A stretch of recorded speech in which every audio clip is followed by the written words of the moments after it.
창세기 17장 1절에서 14절 말씀입니다. 조금 길고 또 따분한 그런 단어들이 많이 나오지만은 그래도 14절까지 읽도록 하겠습니다. 교독하죠. 아브라함이 99세 때에 여호와께서 아브라함에게 나타나서 그에게 이르시되 나는 전능한 하나님이라. 너는 내 앞에서 행하여 완전하라.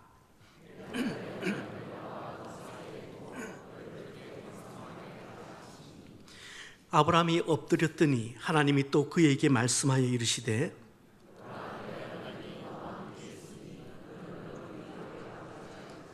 이제 후로는 내 이름을 아브라함이라 하지 아니하고 아브라함이라 하니니 이는 내가 너를 여러 민족의 아버지가 되게 함이니라.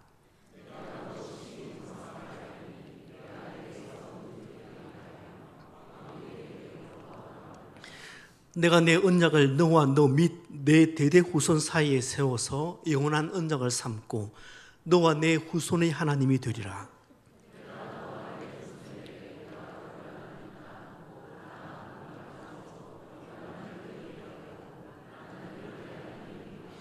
하나님이 또 아브라함에게 이르시되 그런즉 너는 내 언약을 지키고 내 후손도 대대로 지키라.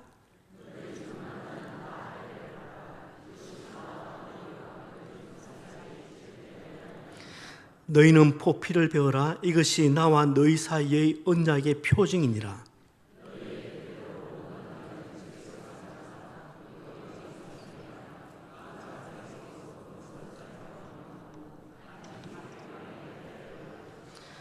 너희 집에서 난 자든지 너희 돈으로 산 자든지 할례를 받아야 하리니 이에 내 언약이 너희 살에 있어 영원한 언약이 되려니와.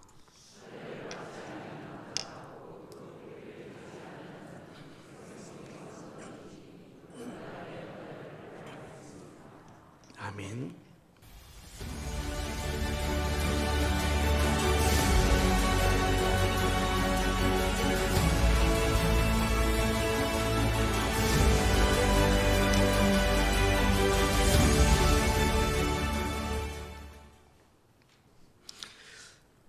저는 대학 들어가자마자 면허증을 땄는데 저희 집이 작은 공장을 하고 있어서 트럭이 여러 대 됐습니다. 아마 트럭 운전하신 분은 이제 뭐 그때 말로 뭐 2.5톤 타이탄, 뭐 4.5톤 복사, 뭐 5톤, 제가 한 8톤까지는 몰 수 있었거든요. 집이 이제 그 공장이 잘 안 되다 보니까 운전수를 고용한 운전수를 이제 좀 내보내기도 하고 그 일을 이제 제가 맡아서 또 하기도 했는데 어쨌든 그래서 대학 들어가자마자 면허증을 따게 되었습니다. 당시에는 부산의 운전면허 시험장이 덕포동에 하나 있었습니다. 그 당시에도 운전면허증을 따려는 사람들은 많았는데 이게 시험 장소가 한 곳뿐이다 보니까 그야말로 돗대기 시장이었던 걸로 제가 기억이 됩니다. 그러니까 필기 시험을 치르려고 해도 지금처럼 내가 원하는 날짜 또 내가 원하는 시간을 선택할 수 있는 그런 시스템이 아니었습니다. 컴퓨터가 이용되기 전이었으니까 그냥 아침 일찍 가서 줄 서서 차례를 기다려서 접수를 해야만 그날 시험을 치를 수가 있었습니다. 그러니까 당일 접수, 당일 시험이다 보니까 아침 9시에 이제 면허 시험장 문을 연 것 같은데 7시만 넘으면 건물 밖으로 이미 상당한 줄이 이제 형성됩니다. 그러다가 시간이 되어서 문을 딱 열면 그때 갑자기 이제 새치기 하는 사람들이 나타나서 줄이 뭐 엉망이 되는 경우도 있습니다. 그러면 뒤에서 고래고래 소리를 지르고 정말 독특의 시작이었던 것 같아요. 그에 비하면 지금은 참 많이 좋아졌습니다. 시험 일자뿐만 아니라 시험 시간도 내가 직접 선택을 할 수가 있고 또 내가 교육받은 곳에서 실기 시험까지 치를 수가 있으니까 정말 격세지감인 것 같아요. 변한 것은 운전면허 시험장뿐만 아닙니다. 예전에 불친절하기로 소문난 곳이 어디냐면 동사무소였습니다. 이름도 주민센터로 이제 부드럽게 좀 바뀌었죠. 친절은 말할 것도 없고 얼마나 일을 신속하게 잘 하는지 모릅니다. 한때 이제 연배 지급하신 분, 지급하신 분 아시죠? 급행료라는 게 있지 않았습니까? 예, 급행료라는 말까지 있어서 뒷돈을 쥐어줘야 일을 빨리 처리해 주는 그런 그 관행이 있기도 했는데, 이제는 뭐 등본 같은 서류들은 간단하게 굳이 사무실 안으로 들어갈 필요도 없습니다. 사무실 밖에 설치되어 있는 그 기계가 그냥 척척 알아서 1분 안에 다 해결을 해줍니다. 이런 멋진 나라에서 미국에 갔을 때 처음으로 받았던 문화 충격이 뭐냐면은 행정일이 느려도 너무 느리다는 것이었습니다. 이미 그곳에 살던 분이 관공서 일은 하루에 2가지 보기 어렵다, 그렇게 이야기를 하던데 저는 이해를 잘 못했어요. 근데 실제 이제 제가 경험을 해보니까 하루에 1가지 일을 보는 것도 속에 막 천분이 날 지경이었습니다. 사진은 미국의 운전면허 시험장입니다. DMV라고 그렇게 부르기도 하는데, 저도 이제 면허증을 새로 따야 해서 국제 면허증도 잘 사용이 안 되니까 아침 일찍 가서 줄을 서서 기다렸습니다. 그러니까 시간이 딱 되니까 이제 문이 열렸습니다. 이제 다 됐다, 그렇게 생각을 했는데 웬걸요, 사실 기다림은 그때부터 본격적으로 시작이 되었습니다. 저 같은 경우에는 일을 빨리 처리하고 학교를 가야 되는데 그야말로 일하시는 분이 세워라 메워라 하는 겁니다. 창구는 많은데 드디어 제 차례가 되었습니다. 제가 이제 접수를 이제 진행을 해야 되는데 제 번호를 부르는 겁니다. 제가 딱 일어났죠. 그냥 저보고 오래요. 그러니까 미국에서는 사람들을 부를 때 이렇게 부릅니다. 우리는 이렇게 부르는 것은 개를 이렇게 부르죠. 그러니까 우리는 사람을 이렇게 안 부릅니까? 그러니까 미국은 거꾸로예요. 사람을 부를 때는 이렇게 부르고 동물을 부를 때 이렇게 부릅니다. 그 문화를 잘 모르니까 처음 시작부터 살짝 마음이 서운했어요. 야, 이게 벌써부터 인종차별을 하는구나. 그래서 이제 창구에 갔습니다. 일을 이제 진행을 하는데 일도 참 느리고, 한참 일을 진행을 하다가 흑인 아주머니였는데 갑자기 개인 전화가 온 겁니다. 그렇게 전화가 오면은 우리는 전화를 딱 받아서 나 지금 일하는 중이야, 조금 이따가 전화할게, 그렇게 끊잖아요. 우리 같으면 그렇게 하는데 그런데 이 양반들은 그때부터 앞에 손님이 있건 말건, 그것이 공적이든 개인적이든 전화를 받기 시작하는데 그냥 막 일을 멈추고 그냥 전화를 받는데 저는 속에 불이 나는 거죠. 제가 그 직원에게 학교 수업에 많이 늦었는데 조금만 빨리 처리해 주면 좋겠다, 그렇게 제가 부탁드립니다, 플리즈, 그렇게 애원을 했는데 딱 그러니까 마치 자신의 권리가 침해를 당한 듯 그 흑인 아주머니의 눈빛을 지금도 잊을 수가 없습니다. 저를 그 전화를 한참 하다 hold on second, 잠시 기다려, 딱 그렇게 하더니 저를 딱 보더니 한마디를 딱 해요. wait, 기다려, 딱 한마디를 하는 겁니다. 제가 얼마나 긴장이 되었는지. 기다림은 형태가 어떤 것이든지 우리 마음을 참 어렵게 합니다. 신앙에 있어서는 더 그렇다는 생각이 들어요. 여러분, 신앙의 문제는 속전속결이 없습니다. 신앙에서는 급행료가 통하지 않습니다. 기다림의 미학이 있을 뿐입니다. 뜸을 들여야 밥을 먹을 수 있는 것과 같은 이치입니다. 그래서 신앙은 한 걸음 또 한 걸음입니다. 하나님은 우리가 한 계단 한 계단 올라가면서 우리 속에 있는 영적 근육을 단련하기를 원하십니다. 그런데 이게 정말 어렵습니다. 왜냐하면 우리는 신앙의 영역에서도 속전속결을 원하거든요. 오늘 아브라함도, 특별히 사례도 이 점에서 예외가 아닙니다. 어떤 면에서 예외가 아니었는지 창세기 16장에서 자세히 기록이 되어 있습니다. 그런데 창세기 16장과 21장에 나와 있는 하갈의 이야기는 제가 이전에 설교를 했었습니다. 때문에 17장을 이해하기 위해서 16장은 간단히 스토리만 알려드리도록 하겠습니다. 신앙생활의 대부분은 기다림이라고 볼 수 있는데 인간은 어떤 형태로든지 빨리 그리고 손쉽게 하나님의 응답을 보고 싶어하고 또 복을 누리고 싶어하며 그리고 속히 문제를 해결하고 싶어합니다.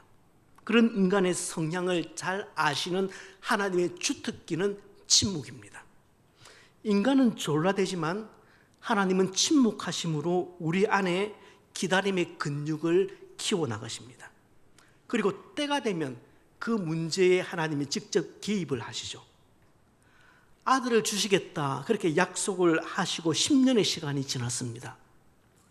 아브람도 지쳤지만 사실 아브람보다 더 지친 쪽은 아이를 낳아야 할, 아이를 출산해야 할 아내 사레였습니다.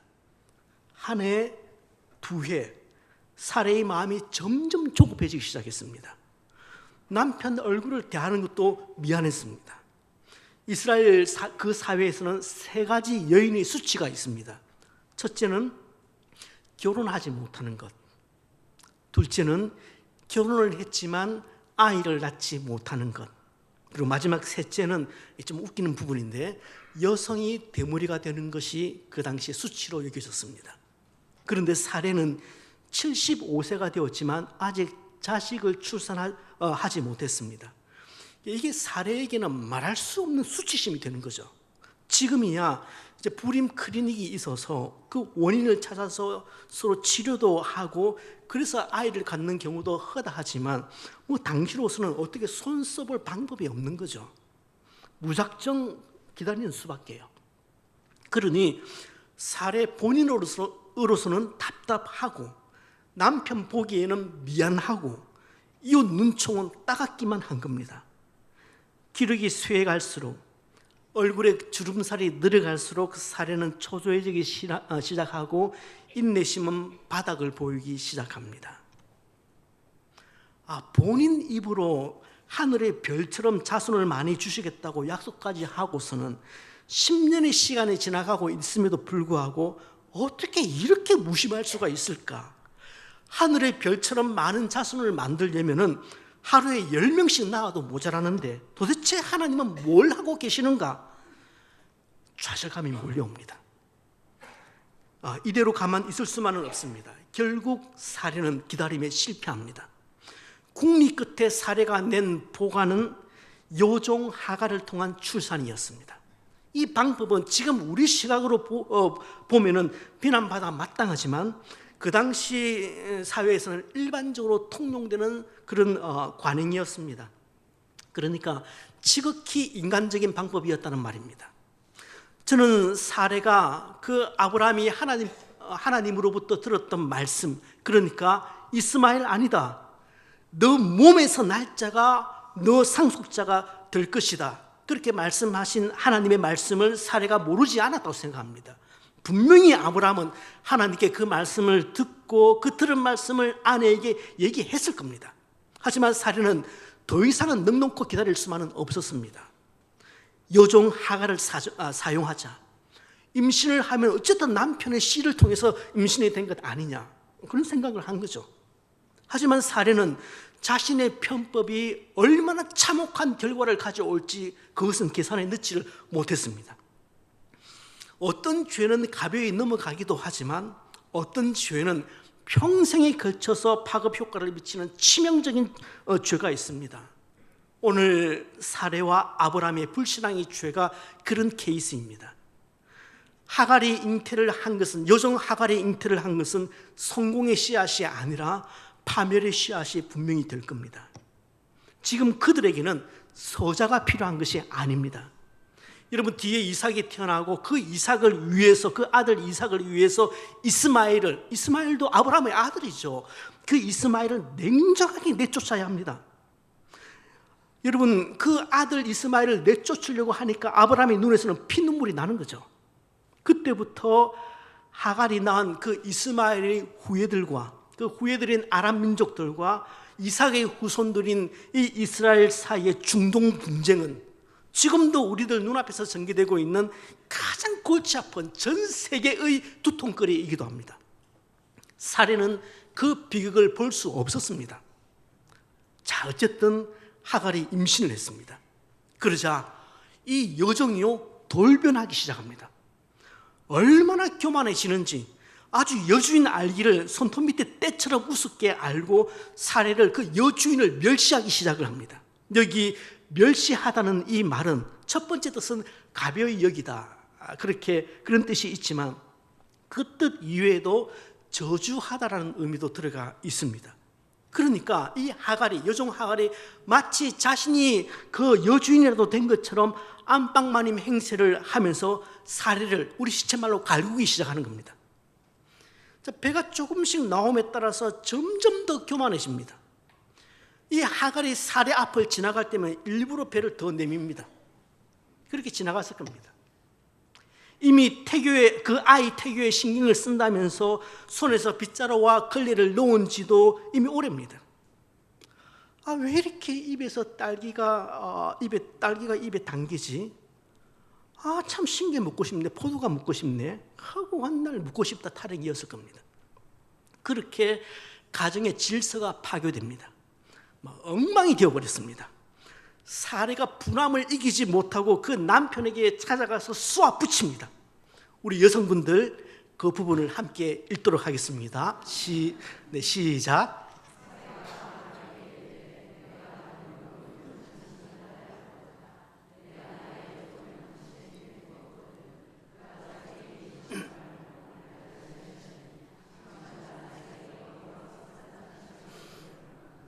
정서를 잘 모르시는군요.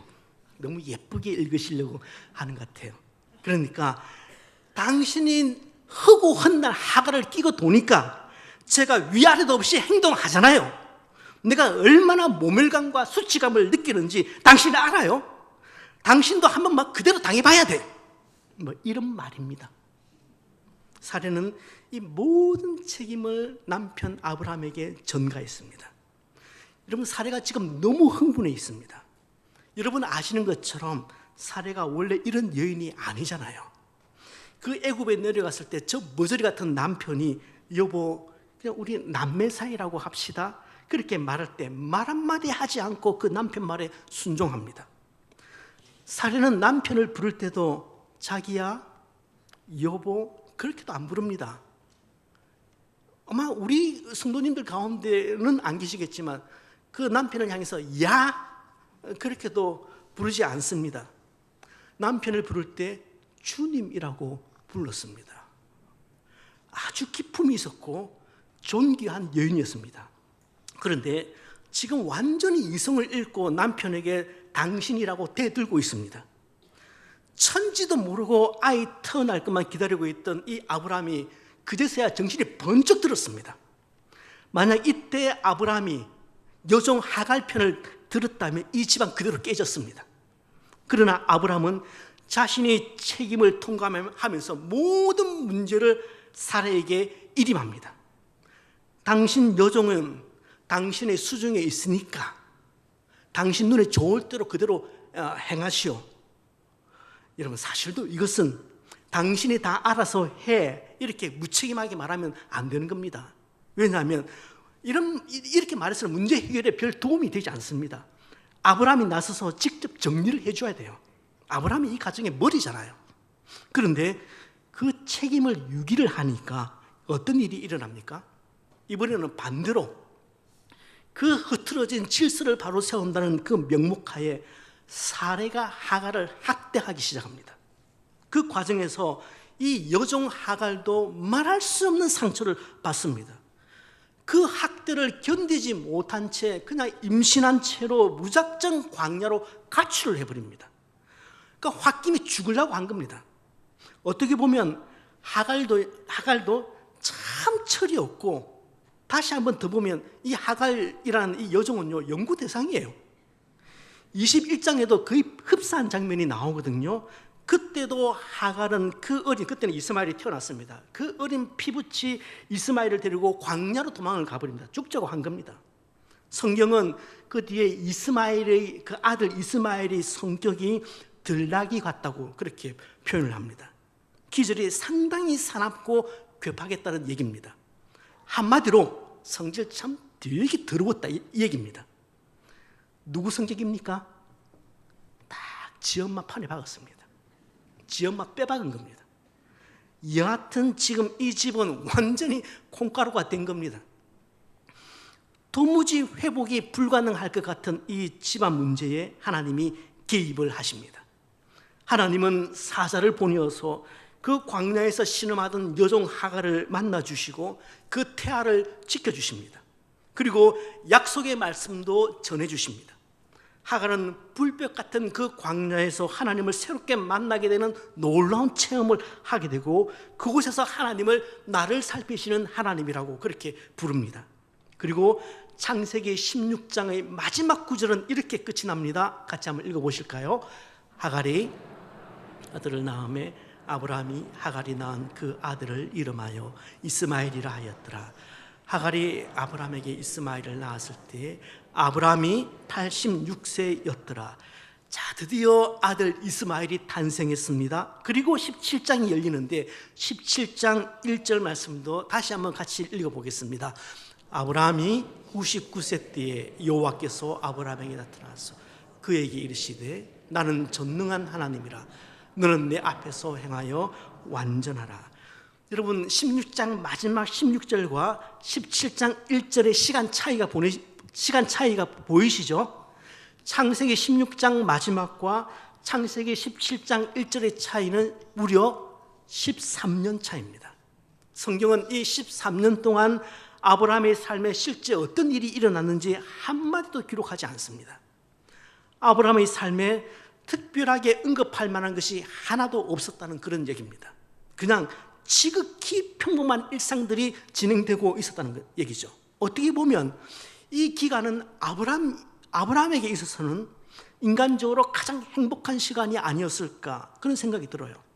그토록 마음고생하면서 기다리던 후사 문제가 깔끔하게 해결이 되었으니까요. 그러나 86세에 그러니까 이 86세에 얻은 이 아들 이스마엘이 얼마나 귀하고 소중하게 보였겠습니까? 귀한 아들 그 저롱의 마음을 다 빼앗긴 채 자그마치 13년의 세월이 어떻게 흐르는지 줄도 본인도 몰랐을 거예요.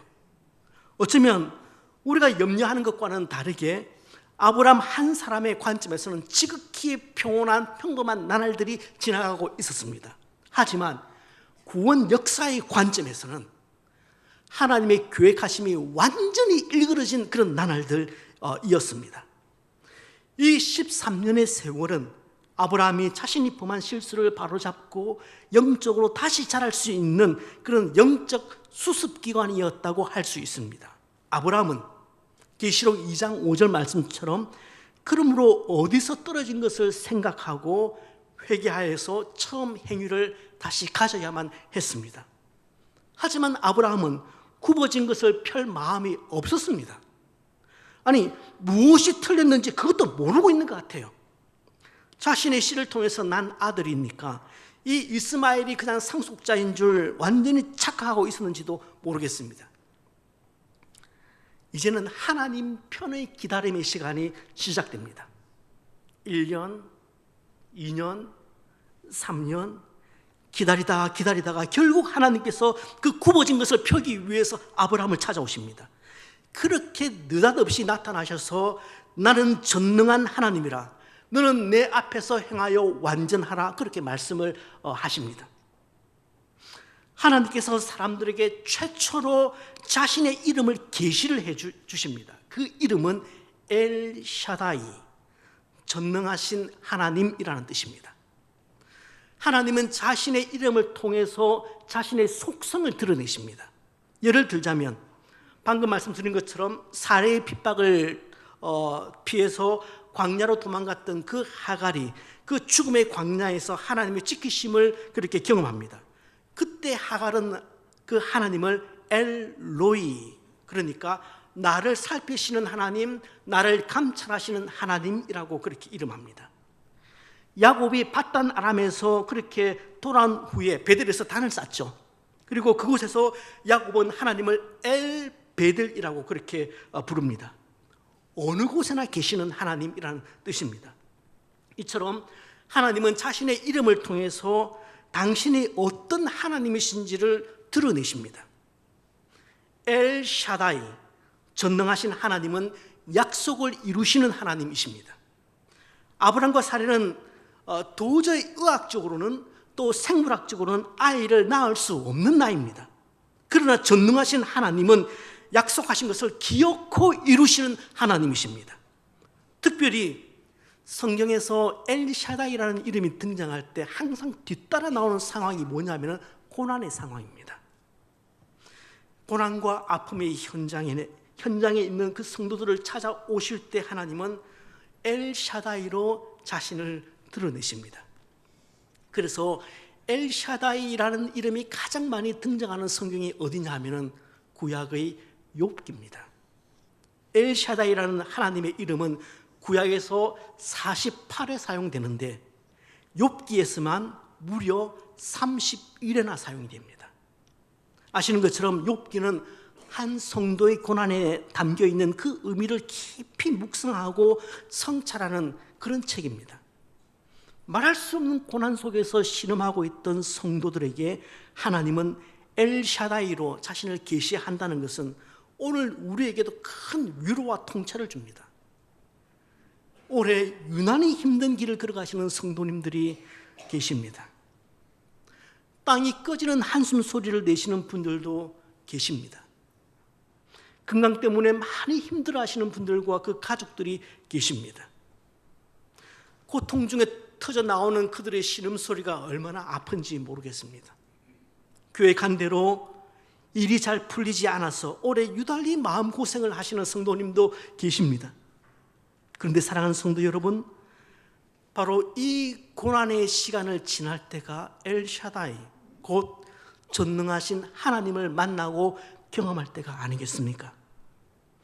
우리가 믿는 하나님은 엘샤다이, 전능하신 하나님입니다. 여러분 믿으십니까? 우리가 믿는 하나님은 전능하신 하나님이십니다. 사망의 음침한 골짜기를 걸어갈 때, 사방이 꽉 막힌 것 같은 그런 길을 걸어갈 때 몸이 너무 공고해서 그냥 다 놓아버리고 싶고 다 포기해버리고 싶을 때 엘샤다이, 전능하신 하나님을 꼭 만나시길 바랍니다. 전능하신 하나님이 아브라함에게 말씀하십니다. 너는 내 앞에서 행하여 완전하라. 이 말씀은 그 아브라함에게 완벽을 요구하는 말씀이 아닙니다. 우리는 완벽하고 싶어도 절대 완벽할 수 없는 존재입니다. 그건 우리를 만드신 하나님이 더 잘 아십니다. 중요한 것은 내 앞에서 행하라입니다. NIV 성경이나 NASB, 제가 보는 영어 성경에서는 똑같이 번역합니다. Walk before me입니다. 내 앞에서 걸으라입니다. 내 앞에서라는 이 단어를 유난히 좋아했던 분이 계십니다. 종교개혁가인 존 칼빈입니다. 칼빈의 인생 좌우명이 바로 내 앞에서, 하나님 앞에서입니다. 이걸 라틴 말로 코람데오라고 하고 고신대학교와 고려신학대학원의 교훈이기도 합니다. 한 인생의 인생 좌우명으로 삼고 한 학교의 교훈으로 삼을 만큼 근사한 말이지만 때로 이 말처럼 힘없는 말이 또 있을까 그런 생각이 들기도 합니다. 저는 7년 동안 저 학교를 다니면서 코람데오 저 표를 봤습니다. 7년 동안 보았지만 때로는 이 말처럼 힘없는 말이 또 있을까 싶기도 해요. 여러분, 하나님 앞에서란 이 말이, 코람데오라는 말이 힘이 있으려면 내 삶 속에서 하나님의 임재의식이 반드시 있어야 합니다. 하나님이 다 보시는데, 하나님이 다 들으시는데, 하나님이 다 아시는데, 하나님이 도우시는데, 하나님이 정말로 함께 하시는데 어떤 일을 할 때 자동적으로 이런 것들이 의식되지 않으면 코람데오, 하나님 앞에서 이런 말은 그냥 근사한 구호에 지나지 않습니다. 하나님이 지금 아브라함에게 요구하고 있는 것은 너의 눈을 다시 나에게로 고정해서 내 앞에서 걸으라는 겁니다. 너의 귀를 자꾸만 아들 그 이스마엘 목소리에만 그렇게 맞추지 말고 내 목소리에 좀 맞추라는 겁니다. 너 지금 길을 그렇게 벗어나서 완전히 표류하고 있는데, 너 지금 목표를 이른지도 알지 못하고 있는데, 그래서 이스마엘만 보고 만족하고 있는데, 다시 내가 약속했던 길로 돌아와서 내 앞에서 걸으라는 그 말씀입니다. 저와 여러분은 어떻습니까? 지난 한 주 하나님을 의식하면서 하나님 앞에서 걸으셨습니까? 어떤 일을 하시기 전에 하나님을 충분히 염두에 두고 행하셨습니까? 하나님이 다 보고 계시는데, 하나님이 다 아시는데, 하나님이 도우시는데 이것을 의식을 하면서 살고 계십니까? 이번 주에 중요한 일이 있습니까? 하나님을 꼭 의식하면서 하나님을 염두에 두고 그 일을 하십시다. 하나님은 아브라함에게 그와 맺은 언약을 다시 상기를 시켜주고 있습니다. 아브라함은 하나님과의 그 언약을 잊어버렸는지는 모르겠지만 하나님은 아브라함과 맺었던 언약을 다 기억하고 계셨습니다. 하나님은 다시 그 언약을 소환시켜서 새롭게 하십니다. 창세기 17장에서 언약을 새롭게 하시는 이유는 그냥 분위기 전환이나 국면 전환용이 아닙니다. 아브라함에게 하신 약속을 반드시 이루시겠다는 일종의 서약입니다. 오늘 창세기 17장에 나와 있는 이 언약의 내용은 12장, 13장에 나와 있는 약속, 그리고 15장에 있는 횃불 언약의 내용과 대동소이합니다. 내가 너를 열국의 아비가 되게 하겠다. 너로 심히 번성하게 하겠다. 너에게서 여러 민족들이 나오고 심지어 왕들이 나올 것이다.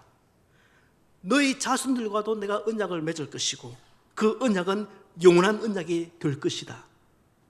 너가 거하는 그 가나안 땅을 너와 너 후손에게 영원한 소유로 주겠다. 나는 너 후손들의 하나님이 또 될 것이다. 이런 것들은 다 똑같은 내용입니다. 사레가 아들을 낳을 것이고 그 이름을 이삭이라고 해라. 그 말씀이 새롭게 추가되기는 했지만 근본적으로 이미 했던 말씀을 좀 더 구체적으로 밝힌 것에 불과합니다. 그렇다고 새로운 내용이 전혀 없는 것은 아닙니다. 갱신된 언약의 17장 갱신된 언약의 핵심은 일방적인 언약에서 관계 언약으로 들어간다는 점입니다. 이전에는 일방적으로 하나님께서 아브라함에게 내가 너를 복주마 그렇게 말씀하셨는데 이 17장에서 하나님은 아브라함에게 언약을 지키라, 너도 언약을 지키라고 명령을 하십니다. 그러니까 언약이란 쌍방이 모두 지킬 때 효력을 발휘합니다. 쌍방이 참여하지 않는 언약은 사실상 의미가 없습니다. 아브라함은 지금까지 하나님의 언약을 깡그리 잊고 살아왔습니다. 따라서 이 언약은 취소가 되어야 합니다. 그러나 하나님은 이 언약을 폐기하지 않으시고 이를 더 견고하게 그렇게 만들어 가십니다. 그래서 아브라함을 다시 이 언약에 책임 있는 존재로 이 언약 안으로 끌어들이시는 겁니다. 그런 의미에서 창세기 17장에 나오는 이 언약은 일방적인 언약에서 관계 언약, 상호 언약으로 점점 언약이 완성이 되어가고 있는 겁니다. 자, 새롭게 갱신된 이 언약 안에는 아주 중요한 두 가지 내용이 첨가가 되어 있습니다. 그 첫째는 이름을 바꾼 겁니다. 하나님은 아브라함을 아브라함으로, 사레를 사라로, 드디어 그 이름을 우리가 아는 것처럼 바꾸어서 개명을 해 주십니다. 이름은 단지 호칭이 아니기 때문에 이름을 바꾼다는 것은 그리 간단한 일이 아닙니다. 이름 속에는 그 한 사람의 존재가 고스란히 다 담겨 있기 때문에 그렇습니다. 사람의 이름 속에는 그 사람이 어떤 사람이 되면 좋겠는지, 어떤 인생을 살면 좋겠는지에 대한 간절한 소원이 들어가 있습니다. 아브라함은 존귀한 아버지, 그런 뜻입니다. 사레는 대부분의 학자들이 동의하는 바대로 공주 혹은 여왕이라는 뜻입니다. 그러니까 이 아브람, 사레 두 사람의 그 이름 속에는 세상에서 좀 잘 되었으면 좋겠다, 잘 살았으면 좋겠다, 그런 출세지향적인 바람과 욕망이 이 이름 속에 담겨 있다고 볼 수 있죠. 그런데 새 이름 아브라함은 모든 민족의 아버지, 즉 열국의 아버지라는 뜻이고 사라는 모든 민족의 어머니라는 뜻입니다. 그러니까 아브라함은 한 가족이나 종족의 아버지지만 아브라함은 자기 가족과 종족과 민족을 뛰어넘어서 열국의 아비가 되는 것입니다. 한 가문만 복을 받는 것이 아니라 그를 통해서 모든 나라가 복을 받는 것입니다. 이것이 하나님께서 그에게 주신 사명입니다. 아브라함은 이 일을 위해서 갈대아 우르에서 소명을 받은 겁니다. 이것이 아브라함을 아브라함이라는 이름으로 계명하시는 이유입니다. 아들 이스마엘만 바라보면서 만족하지 말고 바뀐 이름을 통해서 너의 진짜 사명이 무엇인지 다시 한번 확인해 보아라, 그런 뜻입니다. 하나님께서 우리 각자에게 또 우리 교회에 주신 소명을 곰곰이 한번 생각을 해 보십시다. 나 하나 잘 되려고, 우리 가문 하나 꽃 피우려고, 우리 교회 하나 근사하게 보이려고 우리를 부르시고 이곳에 소명교회를 세우신 것은 분명히 아닐 겁니다. 여러분, 나를 통해서 복받는 사람이 나와야 합니다. 또 우리 교회를 통해서 복받는 영혼들이, 복받는 이웃들이 나와야 합니다. 우리 소명교회를 통해서 많은 영혼들이 반드시 하나님을 만나야 합니다. 우리는 한 집안의 존귀한 아버지에서 열국의 아버지로 부르심을 받았습니다. 우리가 부르심에 합당한 삶을 살아드려야 합니다. 그것이 오늘 이 사건을 통해서 우리에게 주시는 분명한 교훈입니다. 갱신된 언약에서 이름을 바꾸는 바꾸는 사건만큼 중요한 것이 하나 더 있습니다. 그게 할례입니다. 의학적인 용어로는 포경수술입니다. 할례는 몸에 새기는 하나님의 백성으로서의 표시입니다. 이렇게 한번 예를 들어 보겠습니다. 저는 현대 아파트에 살고 있습니다. 그러니까 몇 년 살다 보니까 이제 밤에 일어나서 화장실을 가려고 해도 불을 켜지 않습니다. 불을 안 켜고도 화장실을 다녀올 정도로 아주 익숙해 있고 그리고 편안합니다. 그런데 아무리 익숙하고 편안해도 저 집은 제 집이 아닙니다. 저는 그 집의 임차인입니다. 제가 살고 있는 집의 주인은 이 전세 계약서에 나와 있는 모 선생님이십니다. 그런데 만약에 실제 주인인 이 모 선생님께서 오늘 밤에 저희 집에 오셔서 거처를 한다면 전부 다 낯설고 어색할 거예요. 아주 불편할 겁니다. 그렇지만 제가 거주하는 집을 자기 집이라고 막 주장을 할 겁니다. 왜요? 이 전세 계약서에 분명히 자기가 임대인으로 나와 있기 때문에 그렇습니다. 전세 계약서를 딱 보니까 분명히 자기가 주인이라고 나와 있거든요. 할례는 마치 전세 계약서나 등기부 등본 같은 그런 것입니다. 간혹 우리가 살다가 내가 하나님의 백성이 맞나? 그럼 무감각해질 때가 있습니다. 그럴 때면 몸에 표시가 되어 있는 그 할례가 된 표시를 보면서 내가 하나님의 백성이 맞지, 내가 하나님의 자손이 맞지 확인을 할 수 있는 겁니다. 마치 저희 집주인이 저희 집에 와서 너무 낯설어 하지만 내가 이 집 주인이 맞나? 그런 생각이 들겠지만 이거 하나만 보면 끝나거든요. 그러니까 할례는 하나님은 나의 하나님이시고 나는 그의 백성이라는 일종의 계약 문서와 같은 것입니다. 그렇습니다. 여러분, 기독교는 머리로만 동의를 하는 종교가 아닙니다. 기독교는 몸에 그리스도의 흔적을 남기는 종교입니다. 진짜 기독교는 내 생각에, 내 행동에, 내 몸에, 무엇보다 내 마음에 예수의 흔적이 새겨져 있는 종교가 진짜 기독교입니다. 그래서 데렉 키드로는 할례를 몸에 새긴 하나님의 브랜드라고 그렇게 표현을 했습니다. 아주 멋진 표현인 것 같아요. 할례는 언약 백성으로서의 정체성을 상기시켜주고 구별된 삶을 살게 하는 언약의 표시입니다. 이 할례가 신약에 들어와서는 세례로 바뀌죠. 그 의미가. 그런데 이런 할례 같은 의식에는 아무리 좋은 의도가 숨어 있다고 하더라도 한계가 분명합니다. 그 한계가 무엇이냐면 금방 실제 의미를 잊어버리고 형식에 사로잡히게 된다는 것입니다.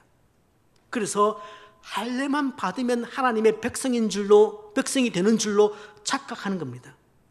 여러분, 결혼 반지만으로 결혼 생활을 대체할 수는 없잖아요. 그래서 신약 시대의 바울은 육신의 할례가 참 할례가 아니다.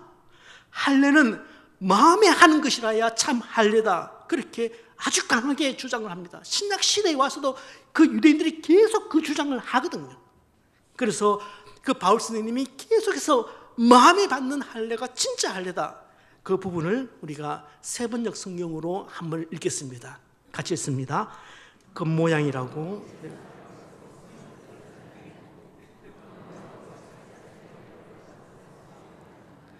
오히려 각성 율법의 조문을 따라서 받는 할례가 아니라 성령으로 마음에 받는 할례가 참 할례입니다. 이런 사람은 사람에게서가 아니라 하나님에게서 칭찬을 받습니다. 그렇습니다. 그런데 종종 우리는 신약 시대에 들어와서 마음의 할례를 받아야 된다. 사도 바울이 그렇게 주장했다고 생각을 합니다. 그렇지 않습니다. 그렇지 않습니다. 구약 시대에도 할례의 의식적 위험성을 잘 알고 있었습니다. 그래서 이미 구약에서부터 마음의 할례를 받아야 된다고 수차례 경고를 하고 있습니다. 시간상 두 구절만 한번 찾아서 읽어보도록 하겠습니다. 신명기 10장 16절 말씀을 우리 같이 한번 읽겠습니다. 그러므로 너희는 마음의 할례를 행하고 다시는 목을 곧게 하지 말라. 예레미야 4장 4절 말씀도 한번 읽어보십시다.